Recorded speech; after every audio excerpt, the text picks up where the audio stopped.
Samantala, reunited sina Diamond star Maricel Soriano at veteran actress Dina Bonvi sa isang vlog.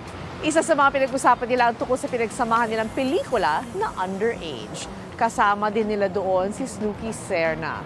Kwento ni Dina, magkakapatid ang naging turingan nilang tatlo habang ginagawa ang pelikula.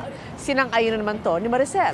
May remake ngayon sa Kapuso Network ang Underage na pinagbibidahan nina Lexi Gonzalez, Elijah Alejo at Hailey Mendez.